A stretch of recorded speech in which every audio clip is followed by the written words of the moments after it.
Harry Kane and Bayern Munich saga continues with the German Giants coming in with a second bid for the England striker.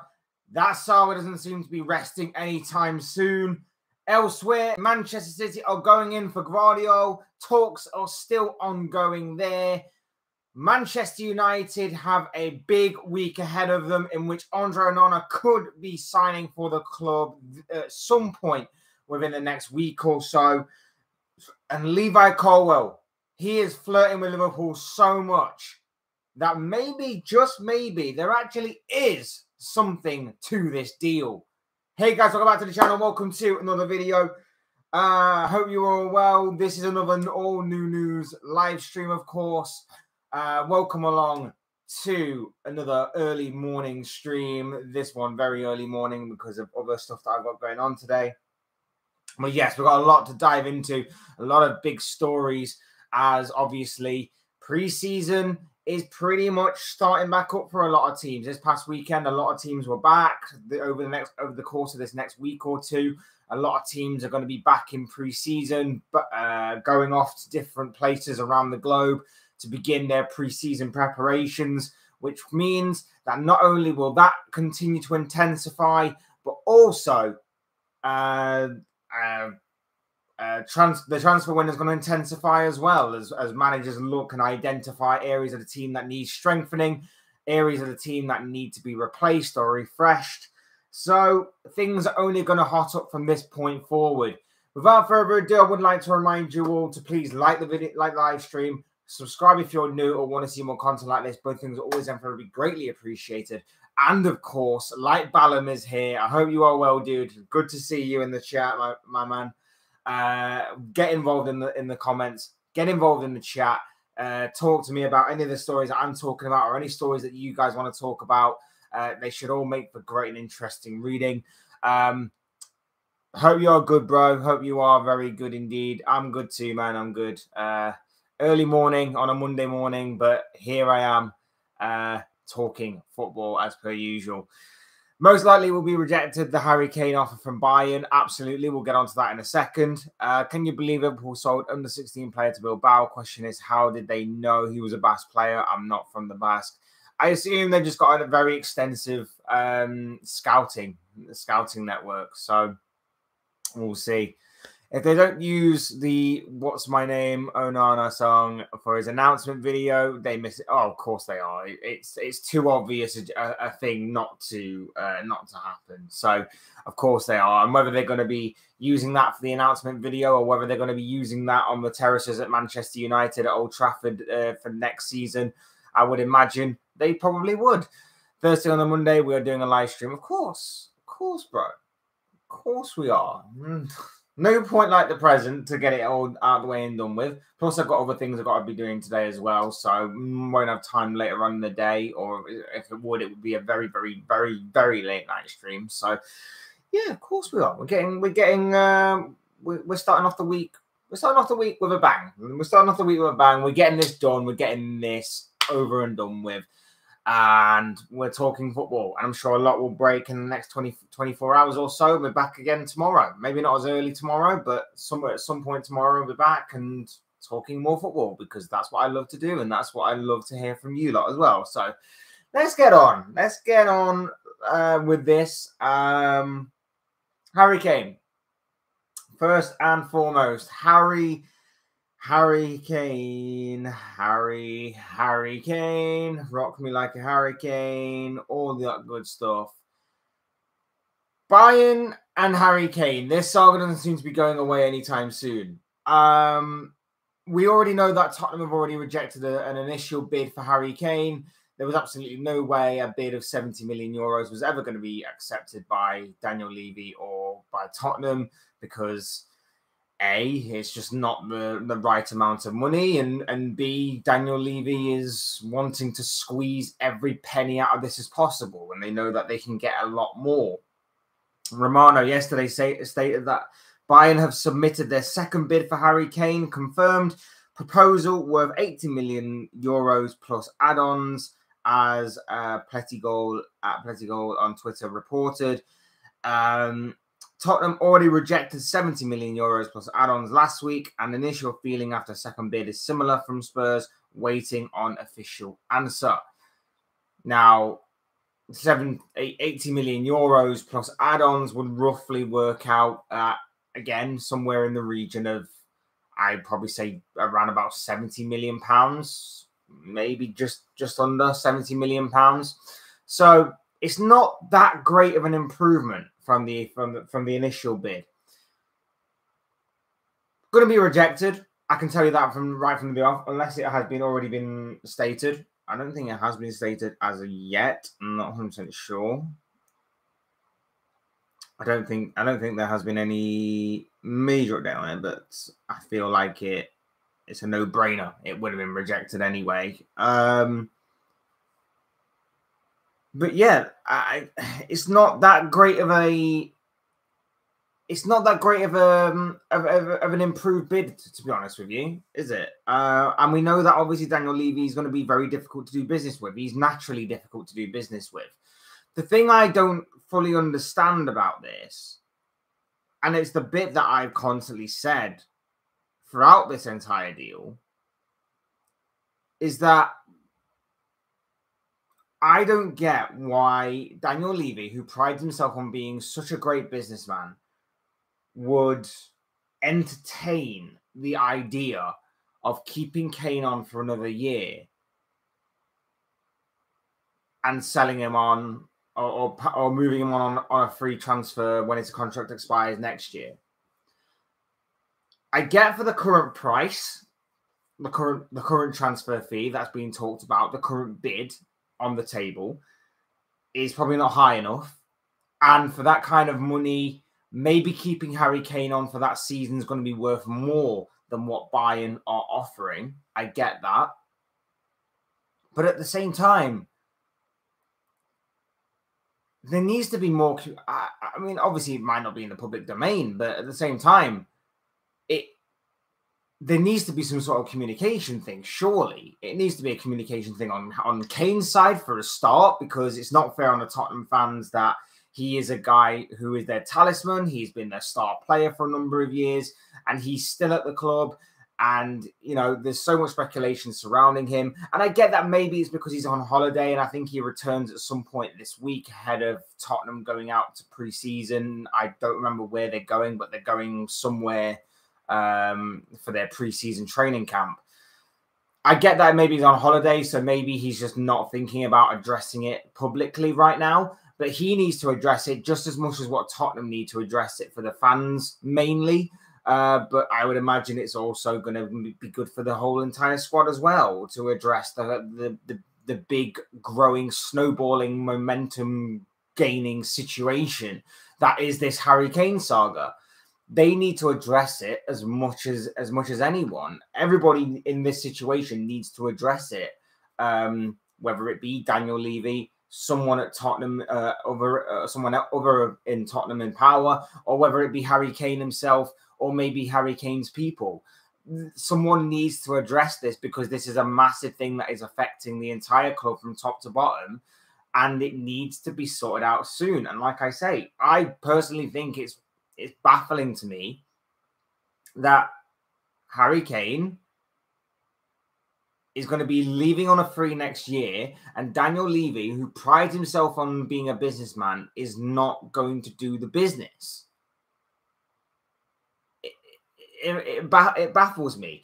Again, I get the price tag right now. I think that Tottenham can probably squeeze another 10 to 15, maybe 20 million out of this right now, given the fact that obviously they'll want to sell, or they may want to cash in, given the fact that Kane wants to leave, given the fact that Bayern Munich definitely need a star striker. It suits all parties. It suits all parties. I just don't understand why there's very little communication on this. It seems to be very dead end. It seems to be hitting brick walls whenever you're asking open questions. You ask an open question and it's just a one-word response, it seems. It's very baffling to me. What is up with recent footballers and buying and owning player shares at football clubs? It's interesting too. I was intrigued and brought one myself to see how that goes. I don't support the club though. Just seems to be some sort of investment, doesn't it? It just seems to be a new challenge and something that footballers are looking into more and more as they look for retirement and things like that. They've got some sort of retirement plan in place for future reference. They're not just going into punditry or coaching or management. Most of these players, they're also going now into football ownership and things like that. So very intriguing. I know you aren't in London, bro, so I'll explain much as I can. I'm in Bayern, southwest London, in Southeast London non-league team Fisher SC are fan owned, and I bought a share for 20 quid. Fair enough. Fisher SC are near Millwall ground. Fair enough, dude. Fair enough. If you're doing that kind of stuff, then that sounds pretty cool. Be very intriguing to see if anything does come about with a fan owned club, because I think most German clubs are fan-owned, aren't they? So I think that's something that I think the Premier League clubs in particular can maybe take influence from and do more and more. What is up with English players going Bundesliga? Bundesliga is the second best league in Europe and the world, not an esports league, esports La Liga league. Again, it just seems to be a place where you can showcase your talent, and with good teams out there that produce that young talent, such as your Borussia Dortmunds and your RB Leipzigs, it seems to be a decent place to go right now. It seems to be a very intriguing place, a different culture, a different country, different city, different challenges. So it's understandable. A lot of experience to be gained from going out to different places, and like I say, I think the Bundesliga is a very good place to develop young talent. So, do you want the Premier League to have a sponsor at start of name or anymore, like McDonald's Premier League or Barclays Premier League? Barclays Premier League was always kind of it seemed more professional. McDonald's Premier League, no, because it just sounds like the Uber Eats French League or whatever it was. No, definitely not something like McDonald's. Barclays Premier League always sounded a bit more professional, but Premier League, English Premier League, or just Premier League is fine. Starbucks Premier League. Oh, Jesus Christ. Americanize it. No. AFC Wimbledon are fan-owned, and Exeter City. Bury are back, and they are fan-owned, as their Twitter page says. Like I said, I think a lot of Premier League clubs can take note of that. Brighton are owned by a fan, aren't they? They're owned by a big fan of the club, and look how well they run. So I know it's not fan owned as in quantity rather than just one person of quality, but at the same time, I think a lot of other. I think it's something that maybe the Premier League might have to look into. It could balance out the market in the long run, and it could also help fans take more of an interest and more of a. Take it more to heart, shall we say? Take it more to heart. Luton might be a fan-owned in a way, like 20%. I guess they are. I guess all teams like that are, especially when you consider the kind of stadium they play in, the kind of community that they've built around them. I guess they sort of are in a way. I'm not completely clued up on all things Luton. But like I said, I think a lot of Premier League teams, particularly the top teams, can all take something from that and can all hopefully gain something from that and take influence from. So fingers crossed on that one. Anyway, back to Harry Kane. Like I say, Daniel Levy for me would miss a massive trick here if he wasn't to get this deal done. But I understand that as of right now, the bid isn't high enough. For me personally, I see Tottenham gaining more or earning more money from keeping Kane for the next year than they would if they were to sell him for this price. So I can 100% understand why this second bid will be rejected. But I do think he needs to be moved on. I think it needs to be moved on for the good of the club so that they can take that money and reinvest it in other areas. They've already started off doing okay with doing so. But again, they need to continue.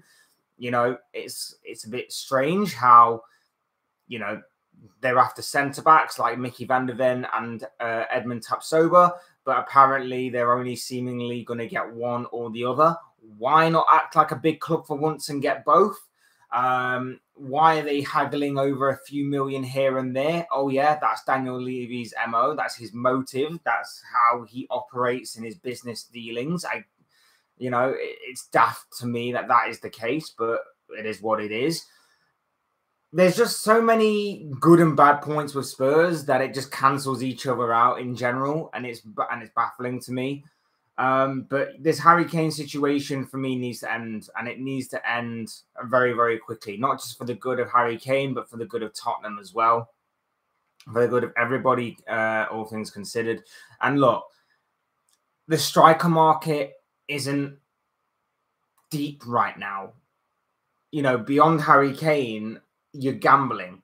You are massively gambling on a striker coming in and trying to get you the kind of goals that Kane would be getting, or at least getting you 20 of the goals that Kane scored last season out of 30 or something. You're obviously not going to be, you're losing a 30-goal striker, but you're not losing 30 goals, if that makes sense, because someone will take his place. Even someone like Richarlison, maybe, as much as I don't like him, as much as I don't rate the guy, I still reckon you're probably taking about maybe 10 goals from Harry Kane's total and moving them on to Richarlison. So you're probably losing about 10, 15, 20 goals per season and giving them to someone like Richarlison. Or maybe you're moving Son from that left wing position to striker. Maybe they get rid of Kane. Maybe they move Son to a striker. Maybe they put Manuel Solomon, the new free signing that they just bought, on that left wing position, and maybe they're just rotating the team around a little bit there, and then you're maybe losing only 10 goals per season that Harry Kane would be getting you.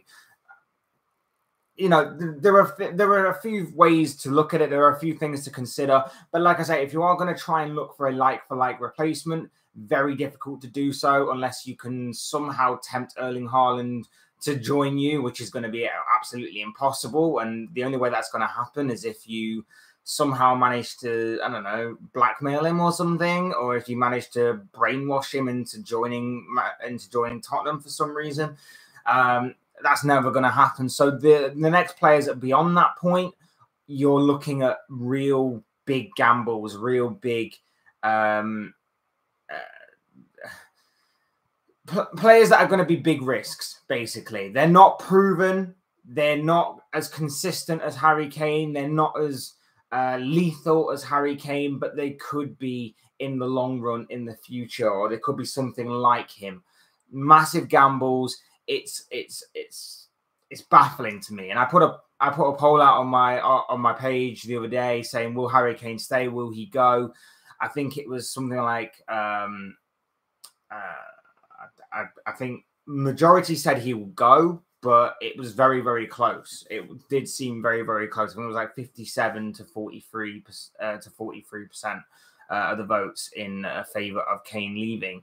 So a lot of you do seem to think that he will go, but it does seem to be very interesting because this is very open. And I guess the one sticking point in all of this is how awkward and difficult Daniel Levy is to negotiate with. That is the main sticking point, because we all know how awkward he is. We all know how difficult he is. We all know how much he wants to squeeze every penny he can out of a deal, whether it's to obviously squeeze every penny out of a club that he's negotiating with in a player sale, or whether he's trying to squeeze every penny or save every penny, should I say, in terms of a player signing. We know he's extremely difficult to work with, and we know he's awkward, and we know all of this. And especially when he's got a star asset that is going to be up for sale. It's baffling to me. It would be some signing for Bayern if they sign Harry Kane now. Leipzig defenders should make the move sometime next month to Manchester City. Yeah, we'll talk about Guardiola in a second. The Shakhtar Donetsk player simply wanted to leave and go Tottenham because Premier League for him. You don't see Kane staying. The English Totty, where is one club man and eventually wins 1 or 2 cups. Well, on Bayern, I'll say that it's very rare, or it's very sporadic, should I say, that Bayern spend this kind of money. I know they did on De Ligt, I think, but they very rarely spend this kind of money on certain players. And obviously, Harry Kane definitely would be worth it. On Bayern's part, it makes sense.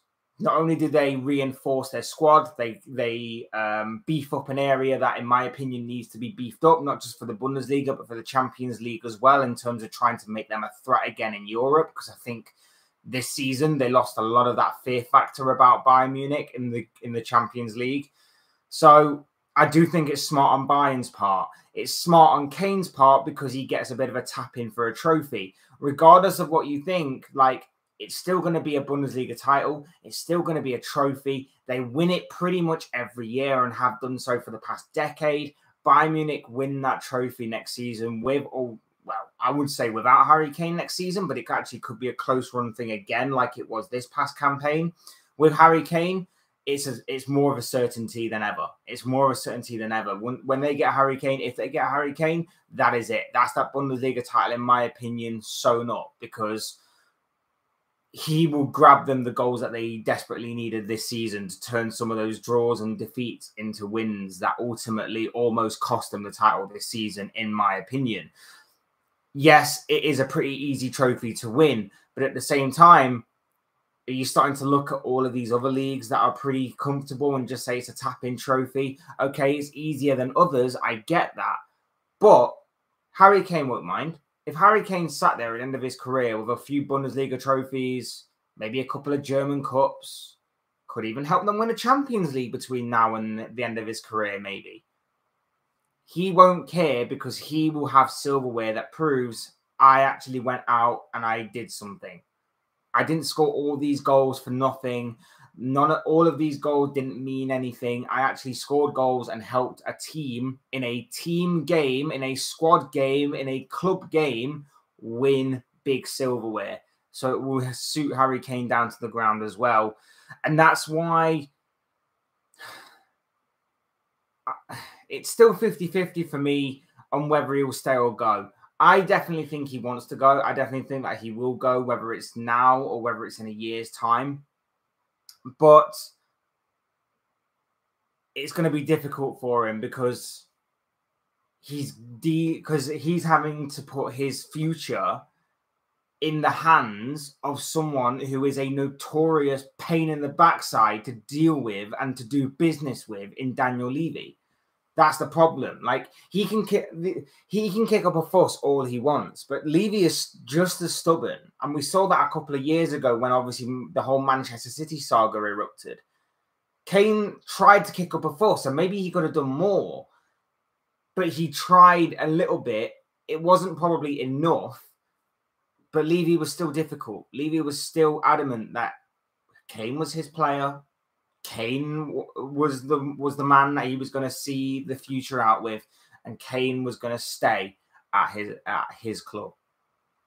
And that's overall what happened at the end of the day. So it's going to be a difficult one. Like, I think he wants to move to Bayern, and I think that one way or another, within the next year or so, within the final year of his deal, he will get a move, whether it's this summer or whether he has to wait for it to move on a free next year. I think that will be the case. The issue is that I've said this time and time again, is that a lot in football can happen in a year. Manchester United, for example, could go out and get Rasmus Højlund. We talked about that yesterday. I did a video on Højlund yesterday. If he hits the ground running and starts scoring 20 to 25 goals in the single season, there'll be no need for Kane, because the long-term investment and the long-term project and the present project will be on Højlund. Bringing in Kane will be a good backup. Bringing in Kane would be a fantastic way of improving your squad. Of course it would. But would Harry Kane be happy being a part player, being a bit part player to Højlund, playing behind Højlund, whether it be having to battle for his position, or does he want a certainty in that position? Remember, Kane will be a year older. He'll be hitting 31, 32 age. Will that be enough for Kane going forward? Bayern Munich may go out and get another striker that may hit the ground running. Again, it's a free transfer, so it's as free of a transfer as you're going to get within the modern game. But would they then want him in a year's time? Things can change. I know he's a fantastic goal scorer, and that doesn't look like he's going to be slowing down anytime soon. But if they get a striker that hits the ground running, would they still want him? Would any other team take him? Liverpool striking situation, maybe not. Manchester City with Erling Haaland, Julian Alvarez, maybe not. Arsenal, possibly, but would he cross that divide again from Tottenham to Arsenal? We saw him do it from a kid with the infamous photo of him wearing an Arsenal shirt. He made that leap from one end of the rivalry to the other. Would he do it again, going backwards? Would he cross the divide from Tottenham to Chelsea? Maybe, but it depends what Chelsea's going to be like in a year's time. Chelsea could change very drastically within a year. They've already changed drastically within this past year. Who knows what they're going to look like next year? There's a lot that can happen within a year. And for Harry Kane, like I've said it before and I'll say it again, I feel like it's now or never, because I feel like the longer this carries on, the longer this waits, and the more business that these other teams are going to do, the more I kind of get the feeling that he's going to look around and go, I've missed my chance here, or I don't really have the ambition to go out and try and challenge for big spots and for starting 11s of these kinds of teams. I'm comfortable at Tottenham, where I know I'll get 90 minutes every week. I know that I can either turn up for pointless games and play very well, or I can turn up for big games and not play so well, and I will still get picked every single week. I'll score 20, 25, maybe 30 goals a season. I'll probably break Alan Shearer's goal scoring record, and then I'm happy. I'm done. I don't have to do anything else. Does he have that ambition? I'm not so sure. I don't truly know, to be honest. I don't know what is going through that mind of Harry Kane, but at the same time, I think he needs to kick up a fuss if he really wants to leave. I know that it might not be the best way of doing it. I know it might not be the most professional way, but if you want to win trophies, if you want to get out there, if you want to obviously make a name for yourself and create a legacy within the game, winning trophies is the way to do it. And it doesn't matter whether it's going to be as a tap-in trophy as maybe the Bundesliga title would be playing for Bayern Munich, or whether it's going challenging yourself at somewhere like Manchester United. Go out and do it. Poor son, he will need some trophies. You speak Korean, Flex, tell him to go Real Madrid or something. Son's an interesting one, because it'd be interesting to see what happens with Son next season. Obviously, having that big drop-off this season obviously makes it a very interesting one for him. And whether or not he's going to be okay with everything, or whether or not he's going to fit in with Postecoglou's system, whether or not he's going to have to change his style of play a little bit to adapt to the Postecoglou system, remains to be seen. It could be very intriguing for Son Heung-min going forward for the next campaign. I don't also speak Korean, by the way. Jesus, I know I've got a friend who is learning it and who is speaking it, and yeah. So if I was to, I'd probably ask her. England under 21s won tournament. Can England first team men win something? Not with Gareth Southgate in charge. Not with Gareth Southgate in charge. We've got a very great crop of players, whether it be in the senior team or whether it be in the under 21s, that are looking very, very sharp and looking very modern and looking very, very good right now as a unit, as a team, and as individuals. But again, if you don't have the brains behind the operation to put it all together, if you don't have the right orchestrator to put all the music together, it's going to sound like crap. And right now, you've got Gareth Southgate, who's the orchestra, and he's making it sound like crap. Because if we had a better manager, not only would we have probably beaten Croatia in 2018, not only would we have probably beaten Italy in the European Championship final in 2021, and not only would we have we would have also probably beaten France as well in the World Cup if we had a better manager that was more tactically inept and obviously had a bit of guts about him to play a more attacking style of play to the more benefit of the kind of players that we have, rather than this weird defensive system in which we seemingly are playing 7 players to protect the inability, the slow pace and everything else of one Harry Maguire. So, yeah, if we can find the right manager somewhere down the line, maybe we may actually be able to win a big tournament. But until then, we probably won't. Expect Tottenham to do with Japanese player or two from Celtic. Could happen. There are a couple of players from Celtic that's worth keeping your eye on. So it wouldn't surprise me if Postecoglou goes back to raid his old club. Some managers definitely do that. Obviously, we've seen Arteta do that with Manchester City in recent times. So, yeah, it wouldn't surprise me if maybe he's casting his eye over a couple of Celtic players. Would be interesting. Apparently, Mahrez is leaving for a Saudi Arabian team. Pep, Manchester in a rebuild, it seems. Pep likes to keep things fresh. I think we talked about Mahrez maybe going to Saudi Arabia a little bit over the course of these streams. And we said that it makes sense. Mahrez maybe looking for a final payday, maybe looking for a big money move just to end his career on. He's done everything there is to now do at Manchester City, so he can pretty much do whatever he likes. And Man City don't stand in the way of their players if they want to leave. And if he wants to leave, that's fine, fair enough. And like I say, Pep likes to keep things fresh anyway. So Pep's going to be in the market looking for new players to bring in, new fresh blood to bring in, to obviously hear the usual stuff that he shouts about, the usual way that he wants to play, and to obviously continue to grow and evolve within the modern game. So, yeah, makes sense on that one. Some Tottenham fans think Harry Kane will leave this summer. We shall see. Some Tottenham fans on Twitter, that is. Like I say, it's very much up in the air, and it seems very 50-50. Some are saying that he will leave. Some are saying that he won't because of Daniel Levy. Some are saying that he'll run down his contract into the final year. Some are saying that he doesn't have the ambition to kick up a fuss and maybe join the likes of Manchester United or Bayern Munich or whoever it will be. There's a lot up in the air, and there's a lot that we don't know in the public domain about this.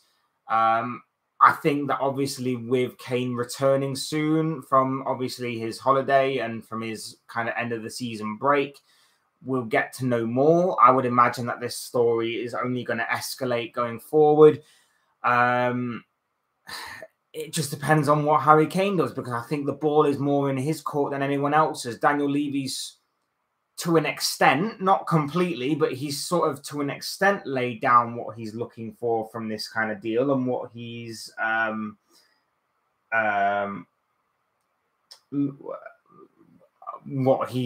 eyeing from this potential deal. He's saying he's not for sale, but we know that everybody has their price, and he'd be an idiot, like I say, to let Kane go on a free transfer. Whilst for Tottenham, they obviously want to keep him. It's all about what Harry Kane wants. And if Kane wants to leave, he's, like I say, he has got to do something about it. He's got to take the matter into his own hands. And whilst we're talking on this, Romano has just tweeted 15 minutes ago now, but he's just tweeted, Tottenham are not intention to accept 80 million fixed fee for Harry Kane. Sources close to Spurs guarantee that this amount won't be enough for Bayern to make deal happen. Bayern want to insist on Kane as they still hope to make progress on this deal. So it does seem like this is going to be rejected by Spurs. They're going to laugh it off. Daniel Levy probably hasn't even entertained the offer in the slightest. But at the same time, it does seem Bayern are going to pursue this going forward even further. So maybe, just maybe, a third bid is on the horizon in the negotiations of this magnitude and of this nature. We'll wait and see on this. I still put faith in potentially Man United being involved still. I wouldn't back it. I wouldn't close the book on Man United's interest right now, simply for the reason that this takeover thing has been dragging its heels. This takeover thing, I'm getting bored of saying the same things about it. But at the same time, if that is to take place or happen at any moment in the very, very, very near future, very, very imminent future, I would imagine that with the way that if it is going to be Jim Ratcliffe, you know, they could surprise you. But if it is definitely going to be the Qataris, they like to make statements. They like to make impacts instantly right off the bat. I wouldn't be surprised if going in for Harry Kane is something that they see as being an instant impact signing that they can really make a statement on. So I wouldn't be surprised on that one. I wouldn't rule out Manchester United completely giving up their interest in Harry Kane in this saga. But at the same time, obviously, right now, all we can say is that Bayern Munich seem to be on the verge of coming back in for Kane after this deal or this bid was rejected, is going to be rejected, whatever the case may be. Could the Kane saga drag on throughout the summer? We shall see we shall see Real Madrid flex. Don Carlo will raise eyebrow. Can you demonstrate? What a striker after watching Hostelou. Well, the Real Madrid one's interesting because obviously I'm not going to do the Don Carlo eyebrow thing because I'll only embarrass myself. But yeah, Real Madrid had a crazy transfer window as they said, but they didn't do anything last year, did they? Or at least not to my knowledge. Like, they didn't do anything last year, and the Real Madrid stuff is always interesting because we talked about how they've signed Jude Bellingham. We talked about how they're looking at Mbappe still and how PSG are maybe looking to sell Mbappe and how that might have a massive ripple effect, not just on who PSG may sign, but also what may happen at Real Madrid, because the overall consensus is that there may be a major casualty in that Real Madrid squad that may see Real Madrid have to make up some funds in order to produce the funds to sign Mbappe. So Tchouaméni instantly springs off the bat because he's been heavily linked with a move to Arsenal. If Arsenal can take advantage of Real Madrid wanting him, the knock-on effect will be that will give them the money to go on and sign Mbappe, which may give PSG the money to go on and sign maybe Victor Osimhen, who they've been linked with. So there's a big domino effect there. Madrid coming back in for Kane. Depends how much PSG want Mbappe for. Depends if a deal can get done there. Depends if a deal will also be struck or be better for Real Madrid in terms of financial matters for Kane over Mbappe. Mbappe obviously is the longer-term investment and the long-term future, but it really does depend. I wouldn't rule out Real Madrid not coming back in for Kane either. But like I said, as of right now, Bayern are seemingly the front runners. Bayern are seemingly making the most headway, and let's face it, it's not really that much headway when considering you're dealing with Daniel Levy. So any kind of progress is going to be very, very slow. But we'll wait and see, obviously, on how this deal turns out. For me, I think Harry Kane leaves, but whether it's going to be this summer or next summer remains to be seen. We'll wait and see on that one, basically. We're going to move on. We're going to move on to Josko Gvardiol. Talks slowly progressing on this one as well, it seems. Romano talked to Twitter yesterday to say that Manchester City have scheduled new round of talks to make decisive steps on Josko Gvardiol deal. It's expected to take place next week. Negotiations continue as initial approach for 75 million euros plus add-ons has been rejected. Leipzig want at least 100 million euros. So we talked about this, and I think nothing has really changed here other than the fact that Romano has put out a bit of an update on proceedings being a bit slow. If City want him, City will get him. That's the kind of thing I'm getting from this. If City want him desperately, they will definitely get him, whether it's going to be for 100 million euros, 90 million pounds, give or take. Or for however much it will be, I think City will get him this summer. I can't see Aymeric Laporte staying around City for much longer. I think he's going to definitely leave at some point this summer. City will obviously want to keep things fresh. Like I say, Pep Guardiola always loves to do that, keeping things fresh, keeping his backline fresh. And Gvardiol fits the bill, not just perfectly in terms of playing style that will suit Pep Guardiola, but in terms of his positioning as well and his intelligence for a young defender. And of course, he will have room to grow his game and to elevate his game even further, given the age he's at and given how much experience he's going to gather and gain under playing under one of the best managers or the best manager in world football currently, and of course playing around better players in that Man City squad as a whole. Everything seems perfect.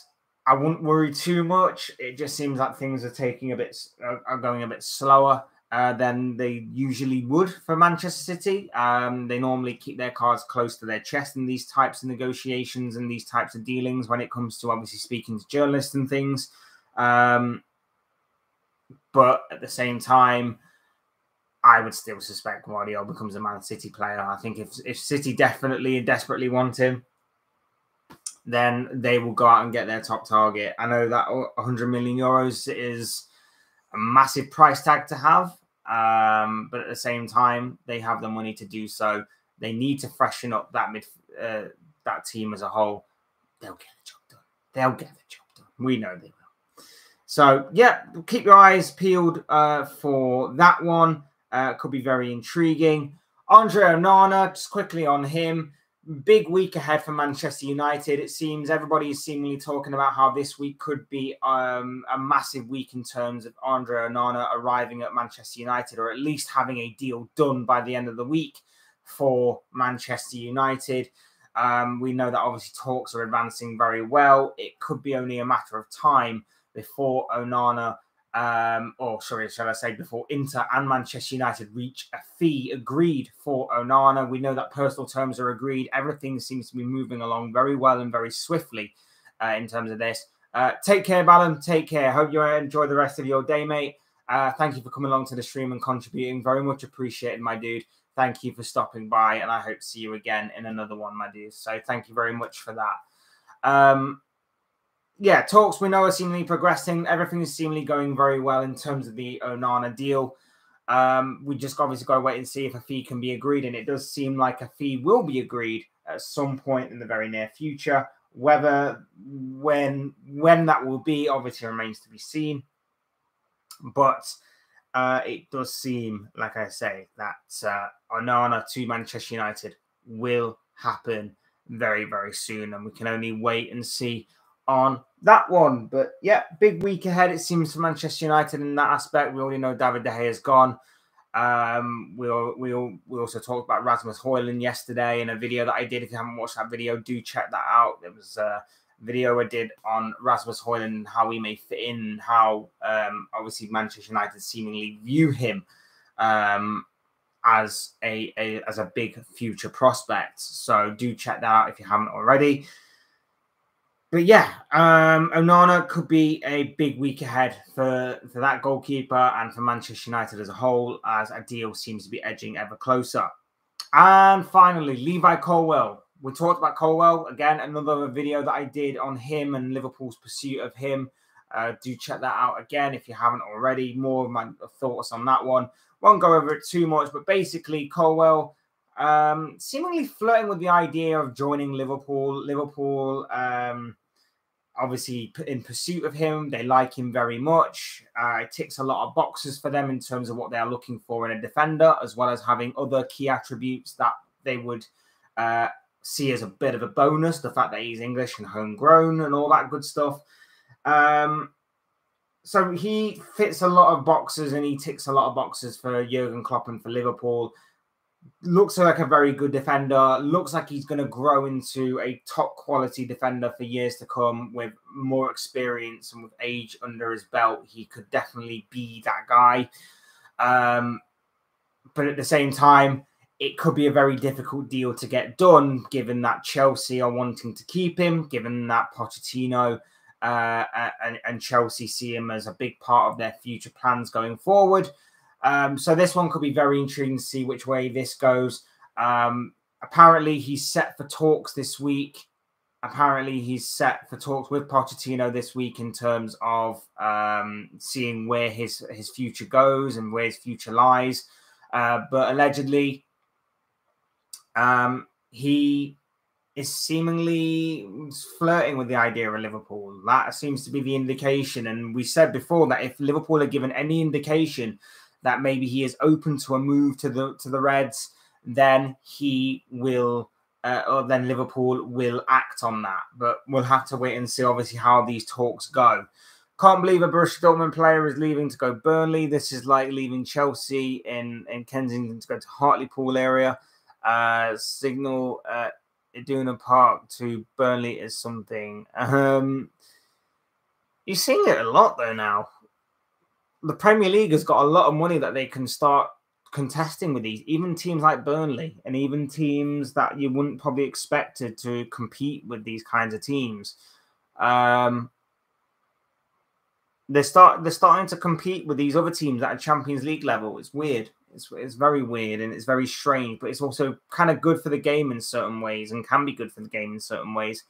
Burnley might end up buying the young player for 16 million. Like I say, if you'd have probably said to a Burnley fan a few years ago that you'll be buying a Borussia Dortmund player for 16 million, Jesus Christ, they wouldn't have believed you. So we'll wait and see on that one. But just to finish up on Levi Colwill, like I say, he's expected to have talks with Pochettino this week. He's expected to obviously get some sort of answer to his first team issues and first team things going forward for this season. For me, I think it's a very difficult deal to get done in terms of the money aspect as much as anything else. Fatboy Ambiance, big up, brother. Hope you are well on this Monday morning. Thank you for coming along to the stream, my dude. Hope you are well. I would like him at Liverpool. I think that obviously being a left-sided centre-back, being left-footed, I think it brings a lot of balance to that back line, and I think that he will really do well for the Reds. I think he will be a good player to grow into for long-term, as well as offer something a little bit extra and a little bit different that you can maybe present in the present day. And obviously learning under the likes of Ibrahima Konate, Joel Matip, Virgil van Dijk, I think will give him a wealth of experience and a wealth of just positivity to go forward with. So I like this idea of Colwill. Will it happen? I doubt it. Like I said, I think the money aspect is going to be difficult. I think he will end up staying at Chelsea, mainly because I think Chelsea will play a bit of hardball on this, and mainly because I think Colwill will be convinced by maybe what Pochettino has to offer at Chelsea. But one thing I have enjoyed is the amount of Liverpool fans that are going through his likes and stuff on Twitter and some of his old tweets and all things like that, and finding kind of little threads here and there of him supporting Liverpool or his family supporting Liverpool or something along those lines of him wanting Liverpool. He said before his idol growing up was Steven Gerrard, so they're holding that to account as well. So I love that football fans do this. I love that they track planes, and I love that they find old tweets and old likes and retweets and all stuff like that of players that are celebrating their future club pretty much at that time. So I like little things like that. It does entertain me a little bit, but we'll wait and see what happens with Levi Colwill. Like I said, I think he'd be a great signing for Liverpool in the present and for the future. And I think that he is definitely one to look out for that future. Whether or not he stays at Chelsea or not remains to be seen. I think he'll be convinced by Pochettino and Chelsea, but that isn't to say that I'm not going to be talking about it, and I'm not going to be intrigued if Liverpool do think that Colwill will definitely be open to a move to the Reds. I'm not going to be against it. I'm not going to I'm not going to be completely against it in the slightest. So I hope it does kind of kind of pay off in the end. But at the same time, I'm not entirely convinced as of right now. But obviously, a lot can happen still in this transfer window. We'll wait and see on Levi Colwill, but he's definitely one to look out for the future. We talked Harry Kane. We talked Josko Gvardiol. We've talked Andre Onana, and we've talked Levi Colwill. I've got to run. I've got places to be, unfortunately. So we'll end it right there. But yes, thank you all so much for watching and listening.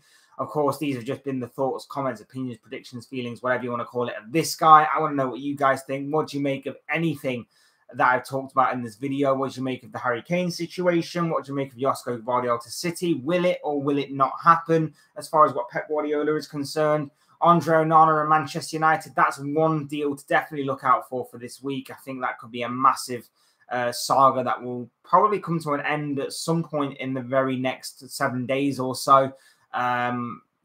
You'd imagine if you're in that United fan, but obviously this is Manchester United, so anything is possible, and this could drag out even further. But the overall consensus is that it does seem to be reaching its conclusion and could do so within the next week or so. And what do you make of Levi Colwill? Will he be going to Liverpool, or will he be staying at Chelsea, or will he be going elsewhere? There is still the possibility maybe that he may be going and staying with Brighton or somewhere else. Only time will tell on that one. But do get your thoughts, your comments, opinions, predictions, feelings, or whatever you want to call it in the chat, in the comment section, wherever it may be. I'm sure we'll all make for interesting and great reading. Also, if you want to talk about anything else for future videos, any other stories or anything else of that nature, do get involved and do state so in that comment section as well. I'm sure that will make for great and interesting reading as well. Otherwise, hit the like button on the way up, enjoy the video, subscribe if you're new or want to see more content like this. Both things always and forever greatly appreciated. And as always, thank you all so much for watching and listening. I've been Fletch. This has been another all new news live stream, and I will see you all again soon in another video, live stream, or whatever the hell it will be. Thanks, guys. Appreciate it. Have a good one.